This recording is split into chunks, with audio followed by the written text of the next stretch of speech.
What's going on, guys? Welcome back to another episode of the Guitar Hour. God only knows what number this is at this point.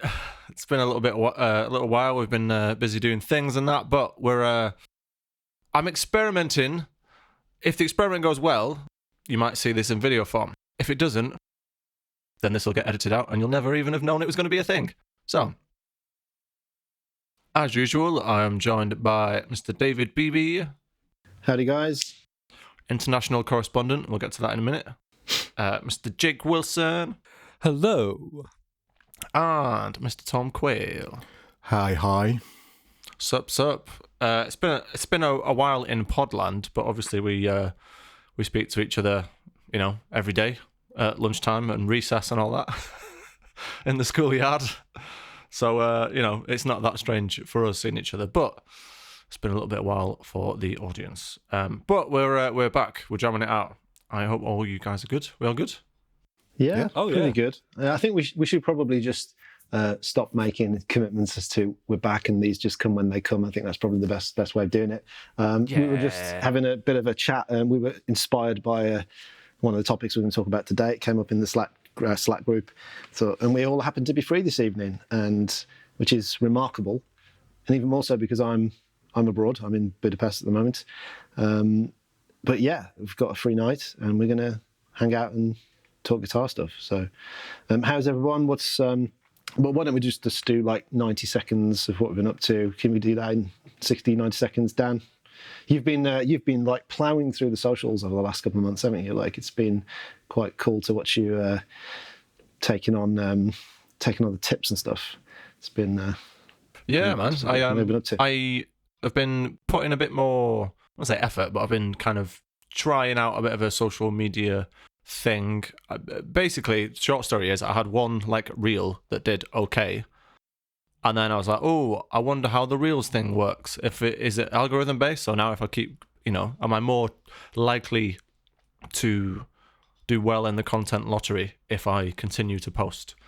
So and to future proof this episode, a reel, REEL, is the video on Instagram and Facebook at the moment.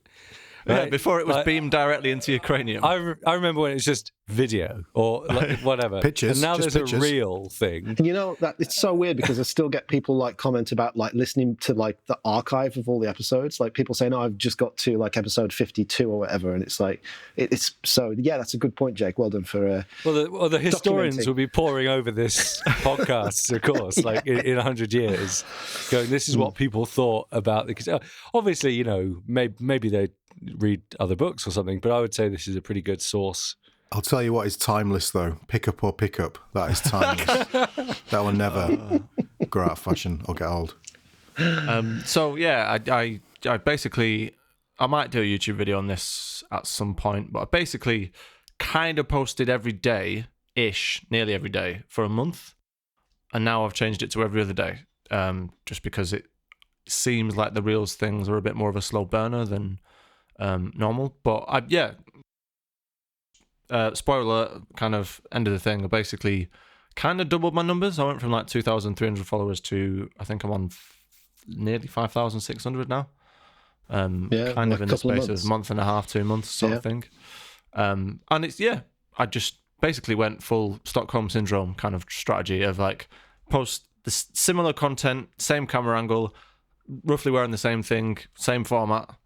And people, it's just that thing where people see a video and go, oh yeah, it's this guy. That's basically all I was going for. Seems to be doing all right. I neglected to tell you guys this, but I know a guy works on one of the shows, or a few of the shows I play on, and he's kept it very quiet, but he's, over the pandemic, he quietly made this Instagram page. I actually don't think he likes other people knowing it's him. It's quite an anonymous thing, but it's chord progressions vaguely, and he's managed to foster a huge audience on that. I can't remember off the top of my head, but 100,000 plus. But it does what it says on the tin, and I think sometimes these things are very much, he was very mercenary about it. It wasn't like, I'm going to do this and it's because it's my passion or it's my whatever. It's like, I reckon I could do that. I reckon that could be a product.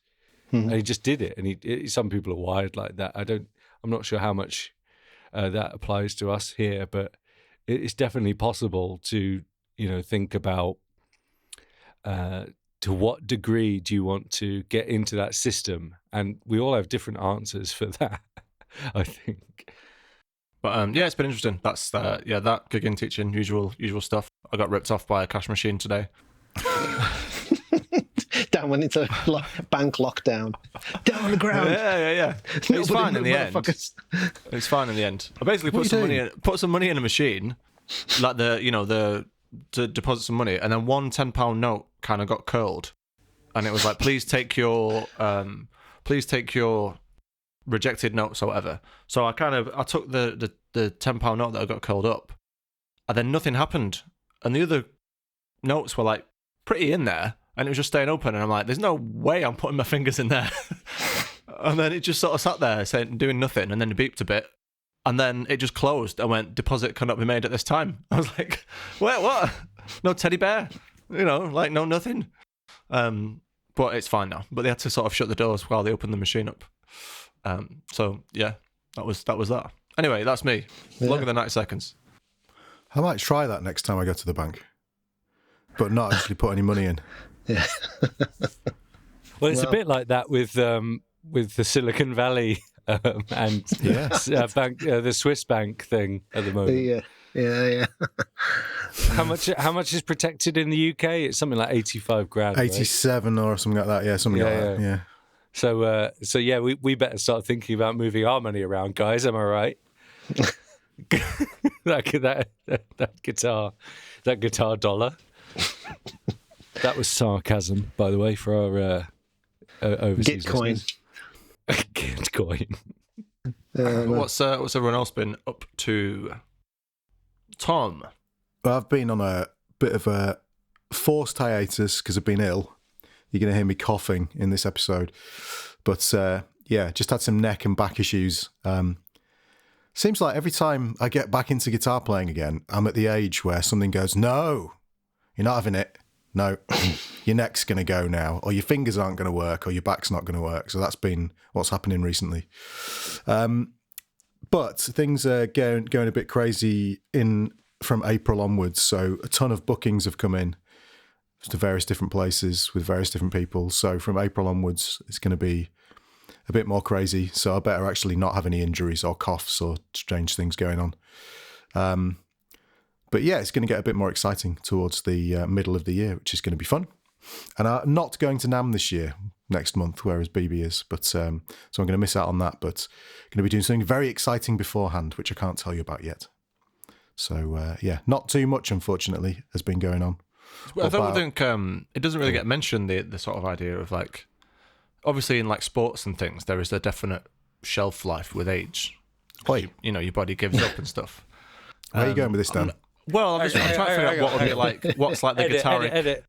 What's the guitar equivalent of like? Oh, I'll just go and play 42, Dan. I'll just go and play Sunday League, or what's like the guitar version of going playing for the Wheat Sheep? I'll just ask Nuno Betancourt. Well, yeah, we'll get to that. Hey, good point. Yeah. But no, the reality is, Tom, we've talked about this many times. Like the problem is, it's the whiskey pork scratching diet and no exercise, isn't it? Really, like.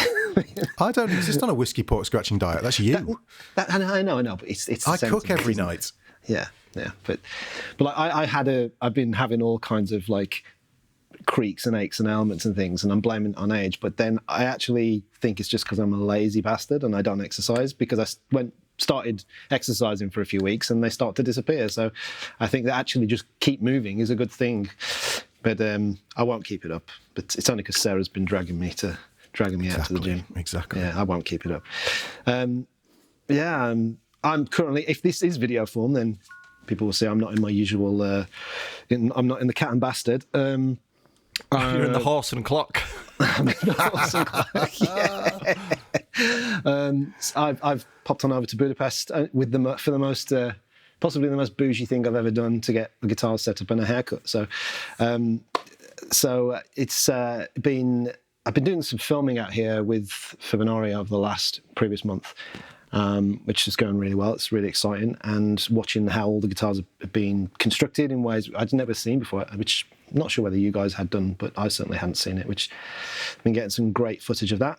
And yeah, we've got another big solo video shoot coming up next month, or no, next week actually. And I wanted a couple of guitars in tip-top shape for that. So yeah, I'm just out here for a couple of days really, just with some cheapo Ryanair tickets.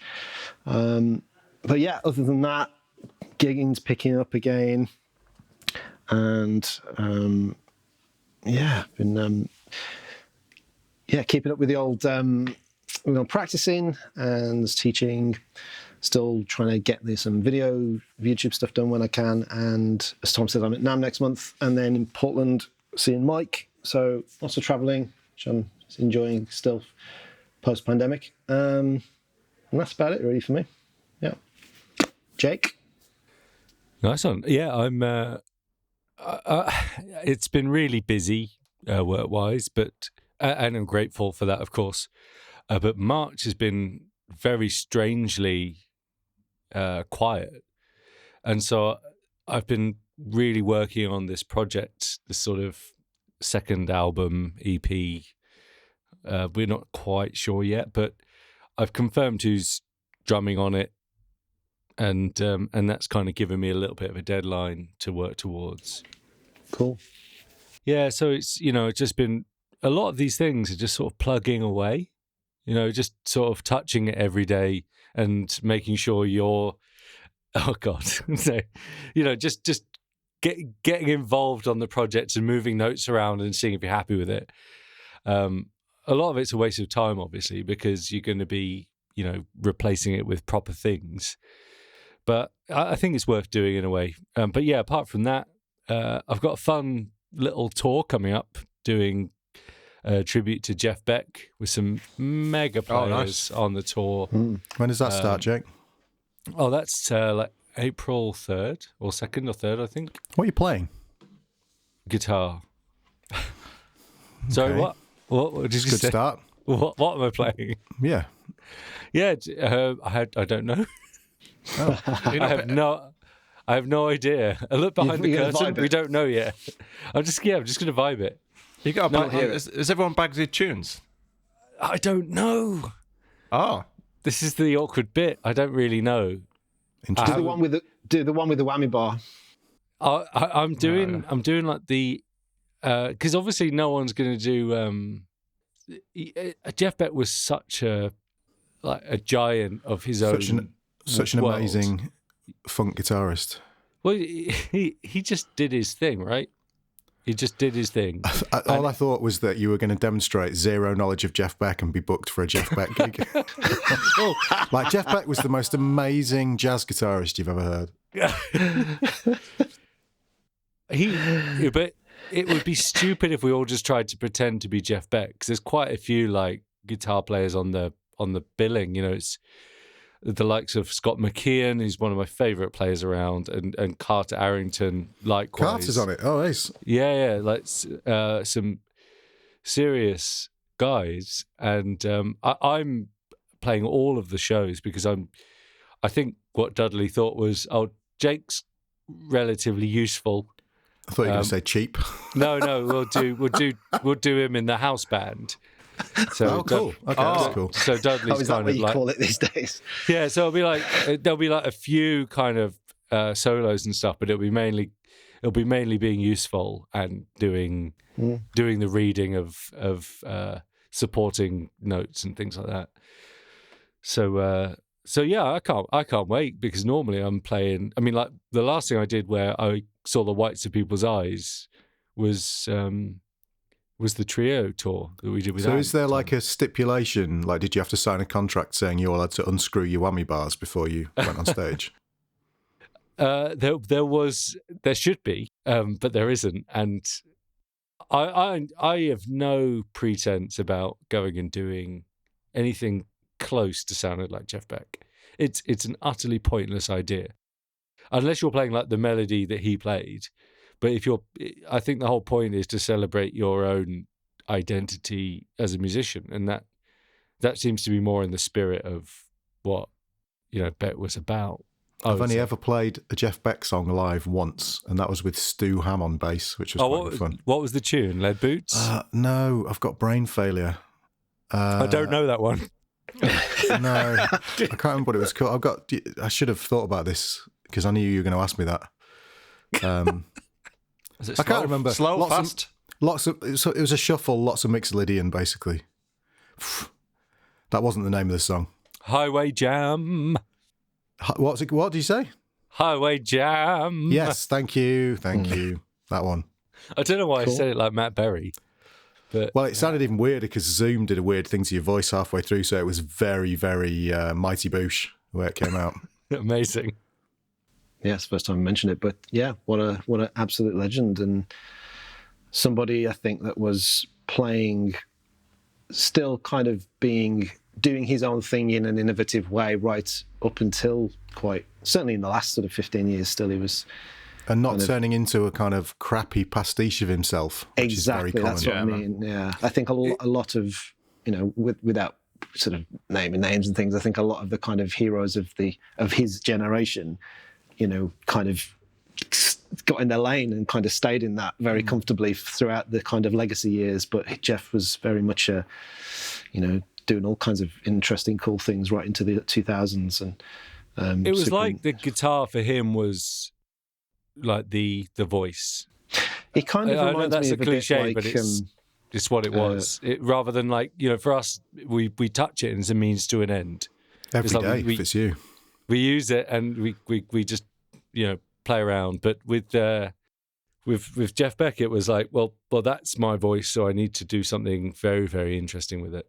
So I guess it's a testament to your kind of style and your playing. If, like, for instance, we've probably all got little, maybe like Clapton licks or maybe like a little Paul Gilbert thing, or maybe, it's like, oh yeah, I got this from that guy.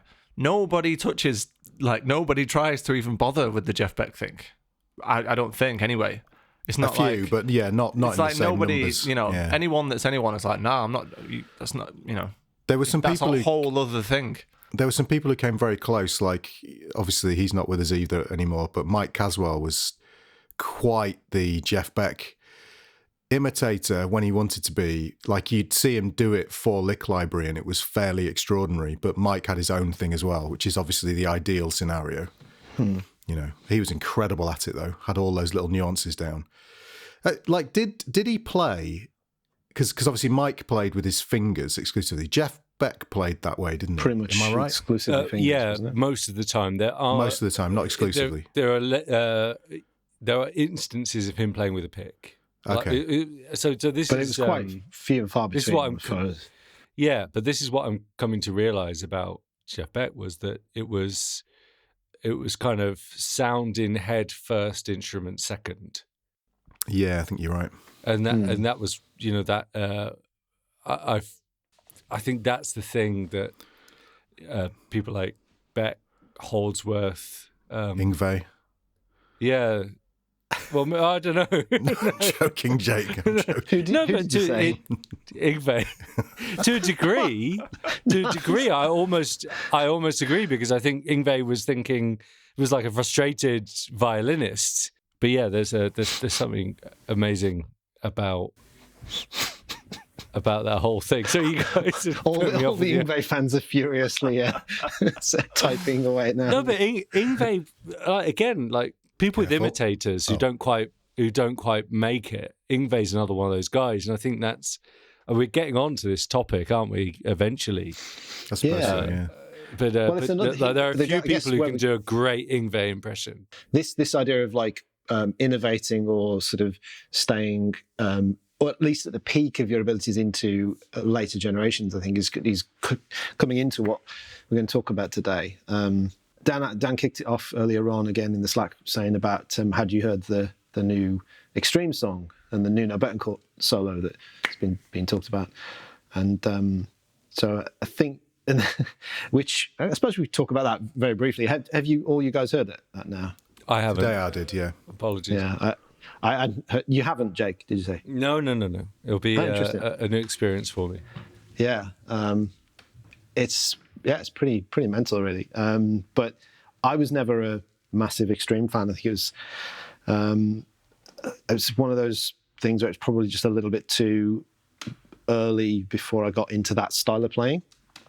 And all I remember really was the kind of the More Than Words thing. But yeah, what an phenomenal player he is and was and still is. More Than Words is not easy to play really well. I was making no judgments on that. No, I just wanted to put that out there. Let the record show. But certainly there is some stigma attached to that, I think. I've certainly perceived that as like, in terms of it being perhaps something that was overpowered some of the other things that about the band and musicianship. So it's certainly in the mainstream. But man, like an absolute beast of a player. And that, I'm not so sure like the track is particularly sort of set me on fire, but yeah, the solo itself was just super interesting, incredibly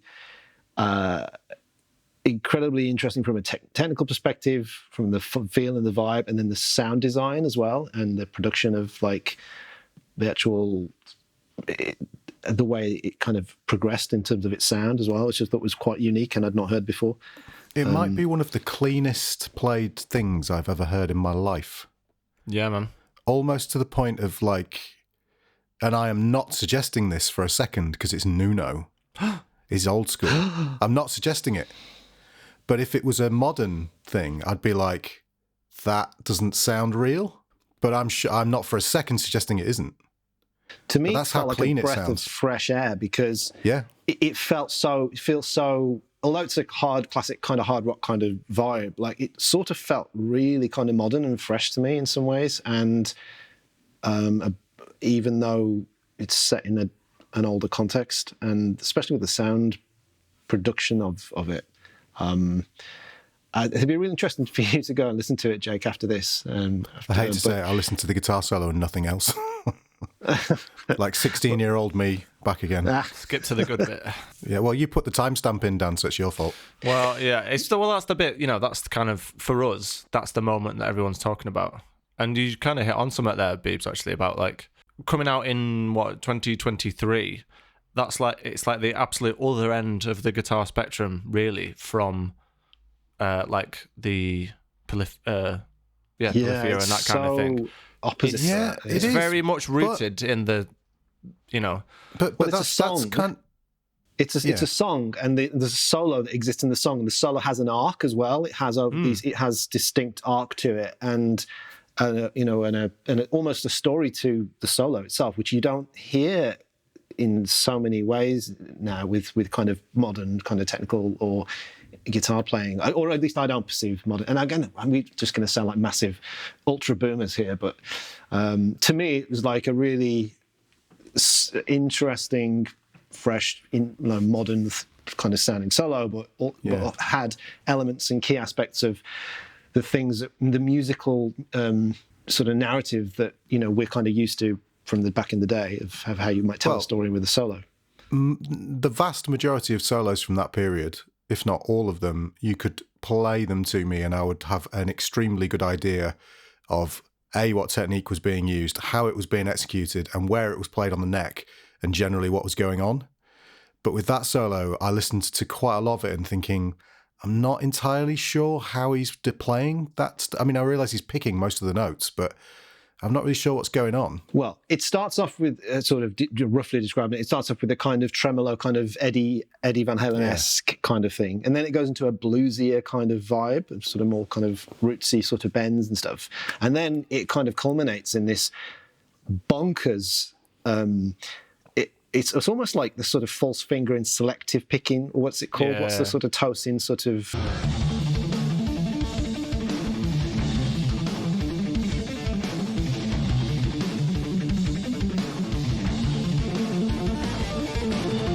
Yeah, that's what it's called, yeah. And sort of hammer on from nowhere kind of stuff. It kind of culminates in that kind of a thing. But with this incredible sound design on top of it as it sort of bubbles to the climax. And yeah, technically, I can't figure out how he's doing it just yet. And I would love to see him do it, on camera, and not just in terms of the My Music videos. So see how that kind of plays itself out. It's been a while since that sort of thing has been said. Like when Eddie Van Halen stepped on the scene, everyone was like, "What the hell? How is that even being done?" Yeah, and it does sound a little bit like he's got the kind of the Giacomo Chura compressor pedal on for some of it. That's why it sounded a bit strange to me. But quite possibly. I wasn't sure if he was doing the because there's that is it He-Man Woman Hater or something, the extreme tune where the intro is the whole, what's it called? It's like Flight of the Wounded Bumblebee or something, where it's got a very specific delay on. That's like a one note. So I wondered about that as well. Yeah, but I think that's the false fingering thing that makes it sound like that. Yeah, that's interesting because that did cross my mind at one point, but then I threw that out the window because of there is quite a specific tonal, sonic thing that goes on at that point. It did sound like he was playing all the notes. Yeah. Again, not suggesting for a say it's Nuno, for God's sake. The guy can play whatever he bloody wants. Yeah, it's interesting how it's got some of that vibe in it. It's almost like he's been listening to some of the Instagram crowd and going, "Well, I can do that for real. Let's go." I have to say, having not heard it, I have to think that it's Nuno Betancourt. He doesn't have anything to prove. Oh, totally. And there's a little bit about it, which even if he's, again, having not heard it, doing something. I'm not suggesting it. No one is suggesting it, and I haven't heard it. So if there is some chicanery going on in post-production, I mean, he's an experienced live player. I'm sure there's a way. Oh, okay. So in terms of, there's definitely, right? Yeah, there's definitely some kind of post-production sound design work going on, like in terms of effects afterwards. But the actual execution of the notes, I get the feeling it's all going to have been played.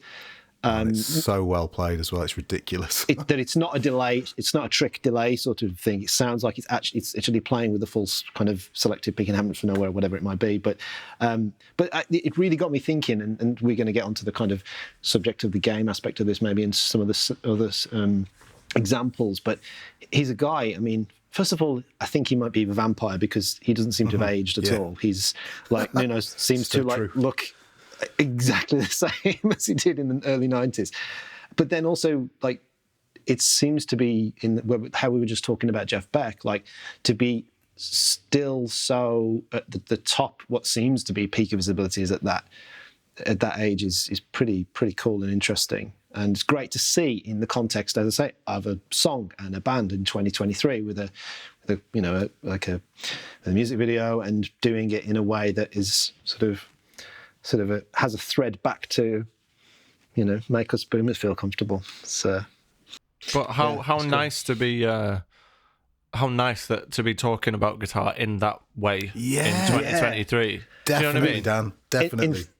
Enthusiasm, and like as Jake was just saying, like how is he doing that, and not in a well, okay, it's kind of chopped up in, we just know it's like with certain. That's awesome. Without going down a rabbit hole of like naming names or whatever, like we just the whole online shebang is we know how it's done. It's done with Guitar Pro and it's chopped up in Logic or whatever. And whereas that Nuno is an absolute beastly motherfucker, and you did it back in the day, and he's going to be doing it now. So, and that's so exciting as a fan of guitar to hear something that's from an old dude who's doing something like that's blowing of your mind to death. Well, apologies. Yeah.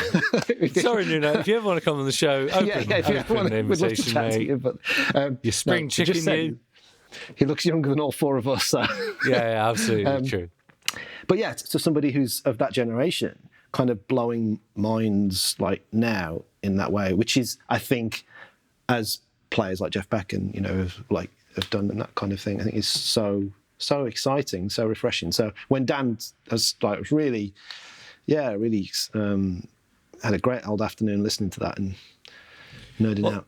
As a brief aside, you were talking about selective picking. I listened to some Animals as Leaders the other day, and what struck me about it was it's quite unedited in a way. It's quite raw. It's like uniquely raw. I had a very interesting experience last summer with Tosin. I sat a few times with Tosin, like just me, him, and a couple of other guitar players, just plugged into some crappy amps and no, sheen on anything at all, and always been very impressed by what's going on. But he did a little clinicky thing at Andy Wood's camp. So obviously they had the guys who were there who were doing all the normal teaching where you've got a group of guys every day and it cycles around. But Tosin did quite a big, extravagant clinic because it's Tosin. That's what people want to see. It was loud and he did a lot of these techniques, and he just did them with sounds that I would find very difficult to play with, like active pickups, quite aggressive sounding clean tones that are very forwards. Very forwards, yeah. Very, very hi-fi, very forwards, not spongy at all. And it was extraordinary to watch again, the cleanliness of this, because I think Tosin over the years has these techniques, he's developed them a while ago, and he's played them live more and more and more and more, and so they've become more and more subconscious. And he can do them while he's talking and stuff now as well. Mad. And then the other thing that really struck me was, apart from the cleanliness of the technique, was he was playing some of the songs. I guess they're Animals as Leaders songs. I don't know the albums well enough to say, but I presume they were. And I was just thinking to myself, I do not understand how you can remember any of this. How is this flowing from your brain? And he did say afterwards, it's a little bit like playing classical music in that if you play some of these Bach sonatas and petitas that are very long, like if you see Chris Thiele play these things and you think it's like a memory feat. He says if you think, if you allow yourself to think, then you're done. Yeah, you've just got to. Yeah, you can't come off the rails with it. It's the ultimate definition of a kind of a muscle memory based approach. It's extraordinary to watch, though. Really amazing. Yeah, but I think we actually spoke about this before. The difference between sequential memory. We will have done, yeah. And that random access kind of memory where you're thinking more about the process involved. Because I get lost on shows if I for example, if I lose my music in some way, like as a theoretical example, it's not that I don't know it. It's just that everything is so in sequence that it's very, very hard to kind of jump back in. And when you learn something that way, you don't really always learn the theory behind it. Yeah. And when you, on the other hand, when you learn the theory behind something and you can conceptualize it in 3 dimensions, that's so much more plastic in my brain. Yeah, but not practical when it comes to like a whole show, I would guess. So Dan brought up this idea then of thinking of after this solo being chatted about, the idea of like what would be, I don't know, how did you describe it? What was it? I said what would be like the Dark Souls bosses of guitar solos. Like there's certain, I have to clarify this, there'll be certain solos, and obviously, anyone could dig up like a really sort of obscure B-side from somewhere, but I'm talking like fairly popular, even borderline mainstream, guitar E sort of hits. Like what would be the sort of Dark Souls bosses of guitar solos? Like if you went out and was like, right, I'm going to learn all of these solos, you have to sort of conquer all of these. You better explain what Dark Souls is. Tuck and Tom just go on, Tom. You're explain what Dark Souls boss is. You're the Soulsborne guy. Well, Dark Souls games are video games made by a Japanese company called From Software, and the idea is that essentially in a normal game, you have to kill a load of grunt enemies that, they can't really kill you unless you're doing really badly. And then you get to the boss, and the boss is the big, bad, evil, hard thing. In Souls games, any enemy can kill you really easily, so that's really, really hard. But the main idea of the game is to get to the boss of each area. And the bosses in Souls games are like trying to climb up Mount Everest for most gamers.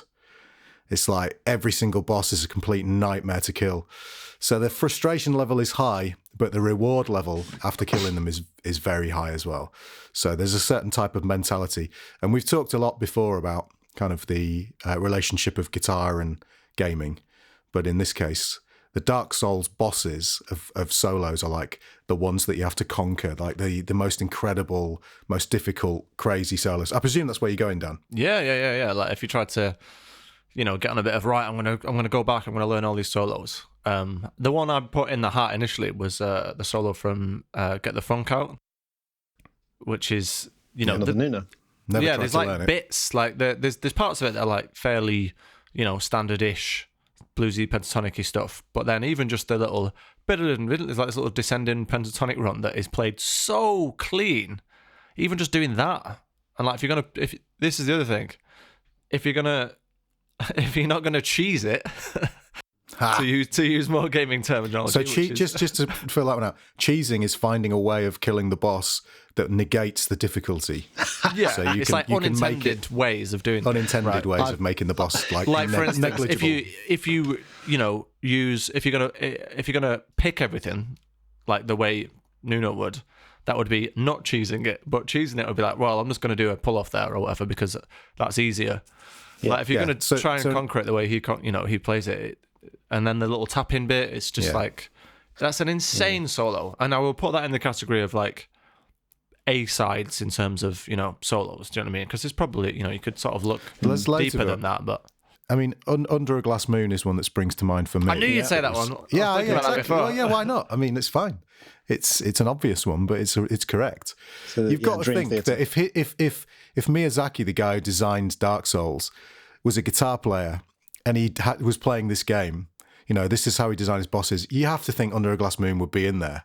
It had to be. It would have to be. Every time. But what level? So much going on. Level? I think it would be a pretty high-end boss. I think it'd be like late mid-game. Oh yeah, big time. Yeah. Like maybe 75% of the way through. It wouldn't be the final boss, but it would be pretty late mid-game, definitely. So, I don't want to. It depends on how we're defining like the difficulty of recreating this stuff as well, because the nuance of there can be there's the sheer speed, there's the physicality of the techniques, but then there's the replicating, the timing, placement, dynamic. All those things could be, equally can have their own challenges as well. Where you could say that, I'm sure like. The blues dads would be like, well, recreating a Gilmour solo or something would be. Well, that's interesting you should say that, because one of the worst moments of any rendition of Under a Glass Moon is the Jan Hammer whammy bar bit. When people cannot play that bit, and it's just so... They can kind of fudge their way through some of the picking, and then you get those whammy bar bits and some of those bends, and it's like, oh, God, wow. So, I think there is something to be said for the more... sort of intimate kind of moments, and like Jake brought up the point about things being very clear in the Slack group about like so Dream Theater, for example, and even that Under a Glass Moon solo, it's like you can read the notation for it and you can sit down. There are clear subdivisions for the most part, or even the things that are not super even subdivisions or clear subdivisions. There's a picking technique, you can there's a logic to it all that all kind of like just blossoms out as you work through it. There are other things that are they're a little bit more squidgy around the edges about how you might group and phrase to recreate something. And so, I think like it depends on how you define like the accuracy of like, climbing and recreating something, and whether you're going for the vibe of it or whether you're trying to absolutely recreate. It's one of the things I've done over the last number of years. I've in the band that I play in, where I play the Beat It solo. We do sort of a Jackson medley, so I get to kind of exercise and like climb that mountain like a couple of times a week through the summer and try to like have this sort of continual challenge. Like, how close can I get tonight on this thing? And it's obviously that is a super well-known mainstream normie kind of guitar solo that is also pretty difficult to nail. And I think it's one of those solos as well that does fall in the cracks between being like relatively technically challenging, but also on top of that, and I think supersedes it, is to phrase it and with the dynamic and the timing and the expression that Eddie does is even harder than actually just like nailing the licks as they're written on the page. Which might be impossible for you if you've got a drummer and bassist and an acoustic to rely on. Oh, of course, yeah. And I'm just talking about from like sitting in the room practicing it. Yes, on the stage and live, there's a whole other, you've got to deal with their, tempo or whatever and stuff. So that's a whole, with the chaos of the gig, right? Exactly. Yeah. And even when, I think there's one video of Eddie playing it live, I think with Michael, and as legend goes, I like it. As legend goes, it was sort of a one take thing anyway, or whatever, or a couple pieced together. I don't know, I can't remember now, but certainly not like something he'd toiled over for months and months or whatever to sort of craft the thing. It was Eddie being Eddie. But yeah, that is I often see that as like, I improvise tons within the set, but that's the one of the two solos like that and that one in particular where it's like, okay, here's the point where I'm going to go for it and see, can I get there? And I always find that quite an interesting endeavour. Especially being such an improviser these days, it's nice to kind of go back and kind of revisit that sort of stuff. And I've recently done this on for Gary Moore solo I was relearning, so Still Got the Blues. That was one of the first solos I transcribed as a kid, like with the taped deck, just stop, start, and wrote it all down. And I haven't played that in getting on for nearly 30 years, so I wanted to go back and see if I could relearn it. And a very hard tune to carry interest on, I think, actually. How do you mean? Like, it's very easy for that to be extremely boring. Like, because the tempo and the... the tempo is very dirgy. It's, like the melody's lovely, but when you get to the solo, it's like... Yeah, that's a different point. The point is like recreating and playing it is the same as what is to the actual execution of the solo. Is like a challenge in it that I just enjoy, like trying to be able to do that.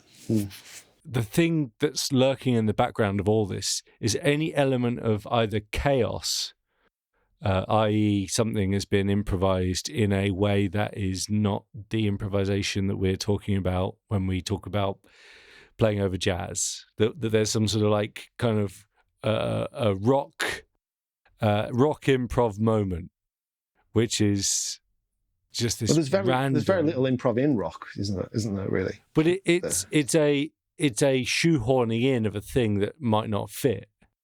Like the Van Halen thing where he plays like a kind of pentatonic lick, but he has to go, for some reason get back to a note on time. So there's 7 to a bar or 7 to a beat, sorry. And all kinds of things like that. But the element of idiosyncrasy, chaos, however you want to put it, like anything that's kind of out of the MIDI sphere, anything that's bending, anything that's sliding, anything that has an indeterminate aspect to it, for me will be always hard. Yeah, exactly. Will be harder to replicate. However, there's like an uncanny valley effect, and that uncanny valley effect. So uncanny valley is that you have like kind of, my understanding is that on the left-hand axis, you have something that's very cartoonish, and on the right-hand axis you have very realistic, and then on the up and down axis you have like believability or how comfortable it makes you feel. And when you have something like a guitar solo, the axis on the left hand side is cartoonish, and then it drips. Well, this is just the uncanny valley, not the guitar solo, but then it falls right down just before it comes back up to be hyper realistic, right? So there's this kind of like inverted Nike tick, not inverted, but back to front. So it's a right hand tick. It's a very sort of visual thing. Small town market Nikes. There you go. Yeah, exactly. Half the price. Ticks on backwards. Exactly, and they're just as good. Let's be honest. But no. Sorry, Nike. That's what if my you ever mum want to told come on me. the show, Nike, we're open to you. But the way that works is that there is a thing with guitar solos. Like I played Pete Townsend's solo from is it called Young Man's Blues? And it's basically it's not something you can learn. If I were to place this on the Uncanny Valley thing, I think if you try to learn it, you're going to fail. You either sort of do something that's quite like it, or you do exactly it. There's no in between. Yeah, but I'm not sure that we're actually onto something here, because I would argue that the artist who performed it on the seminal recording that you're listening to wouldn't be able to play it live exactly like that either. Well, that's what I was getting to with the Uncanny Valley idea, is that when you think about it, like there is a point at which, for some things, replication gets a bit weird. Yeah, exactly. So they're not really Dark Souls bosses, because that's not how that works. However, some things they could be. This is the later stage of the argument. Is some things do actually end up not making sense until you get past the ascent of the x-axis of the left to right axis. So, like, I would say Van Halen is someone who you want to replicate closely, despite the elements of chaos. Whereas the Pete Townsend thing, the elements of chaos are chaotic, and that is the thing you want to replicate. We've talked about this before with regards to improvising with rock. And so the thing, what I was always have been really frustrated by is when my heroes go and play like a kind of, like they will play a classic solo, but sort of play it kind of like it. And in fact, Gary Moore was like, with that solo has been, it was a composed solo that then he sort of plays it like a weaker version of it live. And I think this is what you're talking about, Jake. It's an Uncanny Valley thing where you can't replicate it as it was, but then you kind of hear the contour and the shape of it, but it's different, and it's not executed probably as well as the studio recording. And I think a lot of my heroes within the rock world, I've always had this experience live watching them where I'm kind of waiting for it, what I know it to be like, and it's not the same. And it's not, and in some ways I would just prefer it if it was completely different.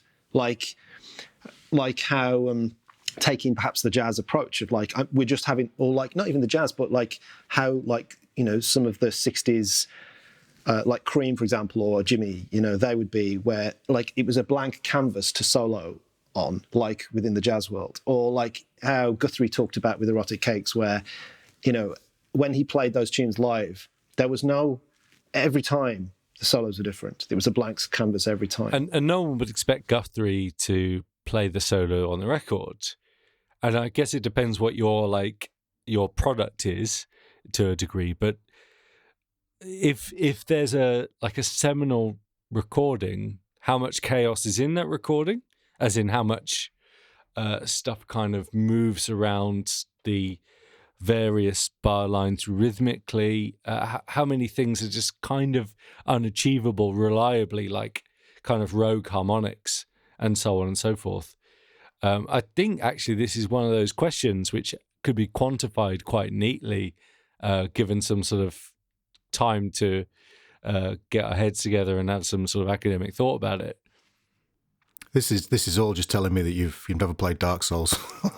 Sorry, yeah, I've never played Dark Souls. I had a little go. You have, Dan. You have. I've had a little go. I tried you've had a little go for a little bit, but this would never work in Dark Souls. I will tell you though, after playing Hogwarts Legacy, amazing game. I did find myself going, I quite like all this wandering around, but I really want like a really, really hard boss to just like. Oh no, I'm just about to play it. I'm sure if I find a boss really hard, you won't. But it is a great game. You won't though. I've got it on normal. That might be my gateway drug. Maybe as odd as that sounds. Well, the reason the analogy breaks down is because the whole point of a very, very, very difficult Souls boss is the only way you can defeat it is by learning the absolute specifics of the timing of how to avoid moves and when to strike and when not to strike. There is no chaos. But I here's don't the think thing. there was chaos, you could never No, win. there is. With the Van Halen thing, it is, and with the Beat It thing, with any Van Halen solo, almost any Van Halen solo, there is an element of looseness which needs to be replicated, and that could be the pressing the circle button at the correct time. But before you can even get to that looseness, I think you have to kind of you can quantify this and say like, can you take this down, transcribe it? Can you actually find the exact notes that are played, and then can you place them in the exact points? Well, you can, because I did it with the Steely Dan DVD, and they were some messed up solos. Right. So you can do it. I've done it for various things over the years as well. But this is my point. Most people don't, and even I think the original guys that will have done this thing. When they go out on tour year after year doing these things, it's like you have to play the contour or the general idea or the sort of shape of it, but the actual notes and the exact placements of where they go are just either purposefully changed or more likely they're just kind of like vibed in a kind of fashion. Whereas, and I think for the way my kind of brain works, I kind of want it either exact or completely different. And that's the Uncanny Valley issue, I think, is that there is this kind of like, with Dream Theater, what I like is they're right on the right-hand side of that Uncanny Valley thing, where there is a very clear subdivision, there is a very clear musical intent. Mostly, not always. No, but there was a very clear sort of tonal thing going on. But when you look at like Stevie Ray Vaughan or or like it's a bit of a I think when people start talking about people like Derek Bailey. That's very different again. Yeah, but we kind of get outside of what we're talking about here, right? Which is the idea that you have a desire to play like something else. Or to ape something, and I think some things are more easily aped than others. Jeff Beck is not necessarily easily aped, but you can get quite close to Jeff Beck sort of flavorings, and then the notes kind of fall into a thing. You might stay just off the crescent of the Uncanny Valley because you might have to react to how your instrument reacts and not his. Same with, the Stevie Ray Vaughan. Maybe it's better to stay on before you get down into the valley. Maybe better to stay before the downslope, if that makes any sense, and then put your own spin on it for the sake of listenability. Well, have we all, like Tom, you've done it for a number of things, you said with the Steely Dan, and Dan, has there been anything that you've been kind of driven to an obsession to, like, I've got to learn to be able to play this over the years? One time when I came home from school, like a few years, sort of 14, 15, I used to come home every night and put on the Paul Gilbert Intense Rock video, VHS, and just sit there for hours just going, just like, just doing those patterns. I'm laughing because I've done it too. Yeah. And I think, I'm probably not in any sort of state these days, but I think my picking is probably all right as a result of doing stuff like that for so long, so that it's that sort of alternate picking thing, or having an answer for a picking cat's cradle scenario. I've kind of always got an answer most of the time. So I think that, and I do remember spending quite a lot of time trying to learn there's a Steve Lukather solo on, I think it's called, total album called Through the Looking Glass, I think. It's just an album of covers. And they do While My Guitar Gently Weeps. And the solo on that is one of my all-time favourite rock solos. And there's like all these bends and taps and stuff. And I remember spending a few days on it, and my fingers were absolutely in shreds by the end of it, trying to emulate the exact kind of but I have been there, not to I wouldn't say to an obsessive level, but I have definitely been there. Anyway, Jake, you need to put a song in for the Dark Souls boss. We've all done one. Okay, so I would say my song for the Dark Souls boss. Oh man, put it on the spot. I've had all day to think about this. I mentioned it ages ago. Yeah. I know, but I didn't. I thought of like a number of different things. But if you asked me to put in a song, a solo, Solo. And actually, can I just, before we do that, I think one of the things that I was thinking of, because I thought Dan was saying this in his initial question, was it's a famous solo, or it's like more kind of well known in terms. Maybe I would say that. So. Like, you know, Get the Funk Out, maybe Sweet Child of Mine, Beat It. You know, they're kind of A-sides-ish is what I would go for. It doesn't have to be, but that just makes the game a bit more realistic. So honourable mention to I Can See for Miles and Miles by The Who. So that would be Pete Townsend. Do you know, it just feels really weird to me to have a Pete Townsend solo in his Dark Souls boss. It's one note. It just doesn't it doesn't quite work. It's basically one note, but that was the gag. It doesn't work. I see. Sorry, I missed that. I mean, for me, it would be like Texas Flood, Stevie Ray Vaughan. You know, like that kind of everything's kind of in between. It's a bit swung. It's a bit not. It's a bit all over the place. There's so much kind of indeterminate. Here's the start of the bend, is the end of the bend.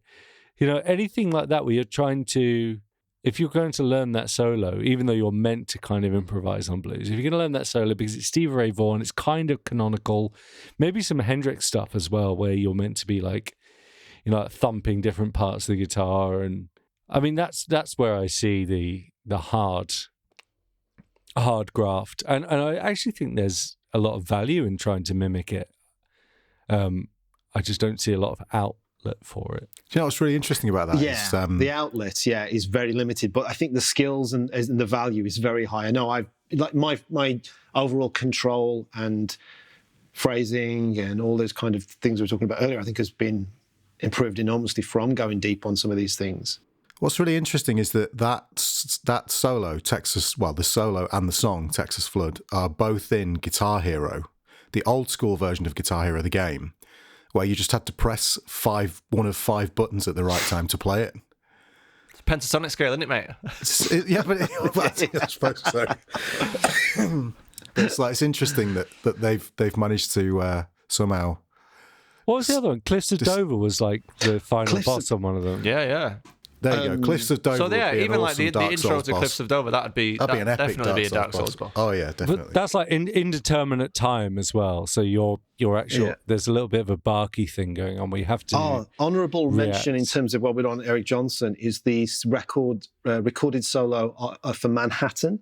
There's a lick in that in the Manhattan solo that is unbelievable. I mean, you guys should go and check it out if you don't know it, but I can't get my head around that one. How anybody can play that clean with that solo. It's just do your club style version of Manhattan again.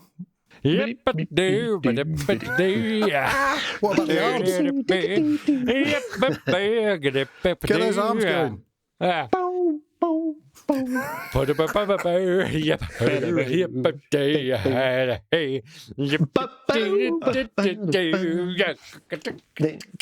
I gotta hope the video works. Maybe we should have done that for like the whole 3 minutes and really weirded everyone out. What, with you in space and me in the purple boudoir? Yeah, I reckon that's my favourite Eric Johnson tune as well. I think Manhattan, such a good one. Did you play that on the first G3? He certainly did. Thing? He certainly did. That's where I first discovered him. Yeah. That's where I first heard about Eric Johnson, to be honest. Yeah, so. Mm-hmm. I'm going to say, I think the guitar solos as Dark Souls bosses might be the perfect metaphor. What was that? Because bosses will have more than one phase, and then it's kind of like, oh, I've got that bit of the solo, but I haven't quite nailed the tapping bit. It's like a multi-phase solo, like a multi-phase boss. Well, that's true, because often they'll sort of have a health bar, and you'll whittle the health bar all the way down, and it's like fake. And you'll think they're dead, and you'll be like, yes, and then they come back to life. I've used my last potion, and that's like the second solo towards the end of the song, and you're like, no, there's another one, and I can't even play the first one. I think when I was like, there's like the tapping bit on the G3 DVD as well. Yeah, 16, 17. I learned every note of that. That's for sure. The 16, 17, I was on Attitude Song. Steve Vai, which is Go on, like do a kind club of an version of that. interesting. That'd be amazing. That's a boss. But what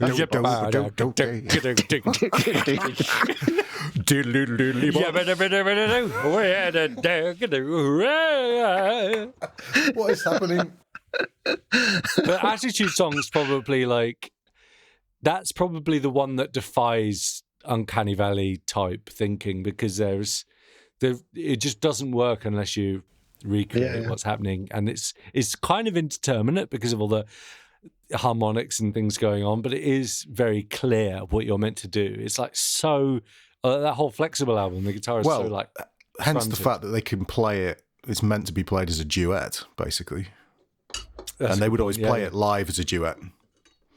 Yeah. Wow. Man. So, yeah, I wonder if there'll be any sort of suggestions coming of other Dark Souls boss solos. There's got to be some other bangers. Audience is dead now. There's one more. There's one more type gone.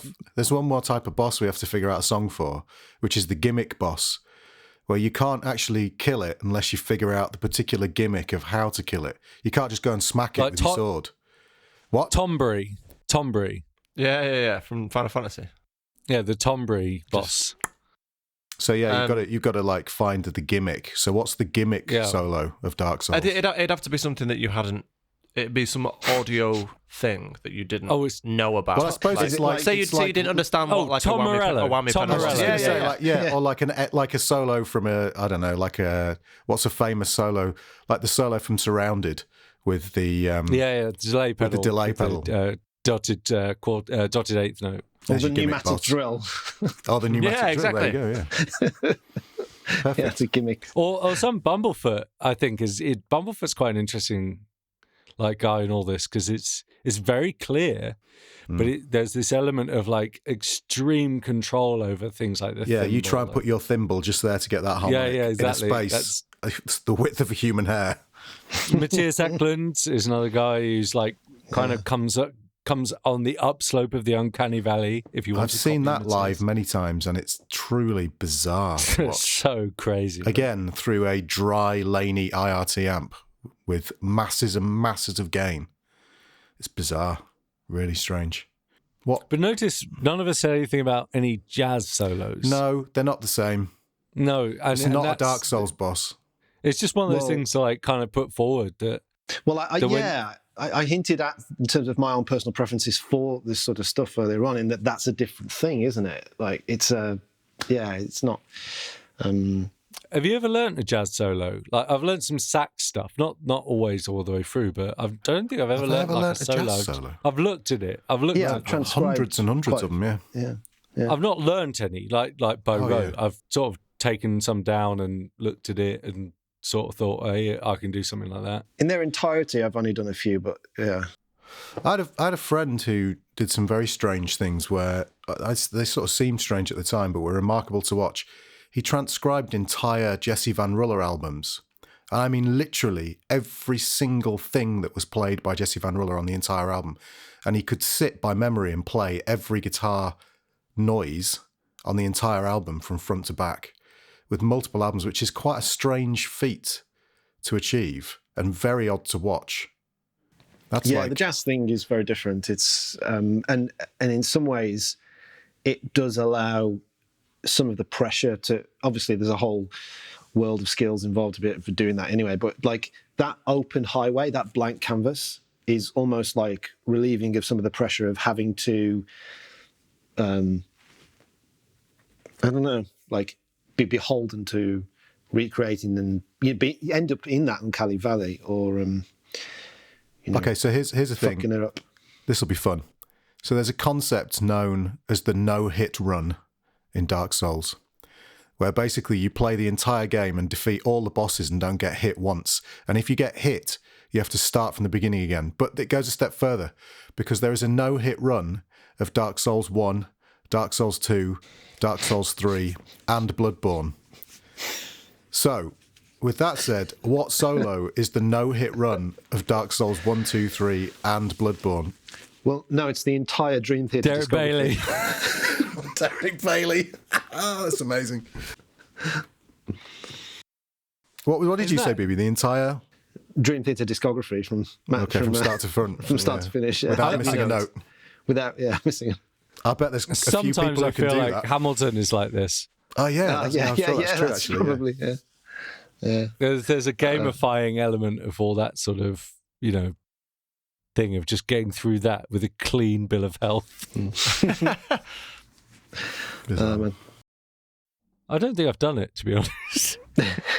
I don't mean like mistakes. I just mean like like fluffs. Like they would count as hits, I guess. Yeah, I think probably. Yeah. Flesh wounds. Yeah. I wish I could do a speed run though, because getting home like after that, it's late night. Well, guys, shall we? Where are we at? Yeah, that seemed like I think a good place. Time Horse says it's time to wrap it up. I am enjoying this, but also I fancy going for a little whiskey. So. He's going out in Budapest. Yeah, on BB's wall. Time Horse. The Time Horse. Yeah. Listeners, if you haven't heard Budapest by Blimp by Thomas Dolby, it's one of my favourite pieces of music. It's amazing. And if you've not played Dark Souls, what are you doing with your life? Yeah. I'm actually, after this, Harry Potter Legacy is going straight on. Yes, good work. It's great. Well, thanks guys, from me and the boys and Time Horse in Budapest.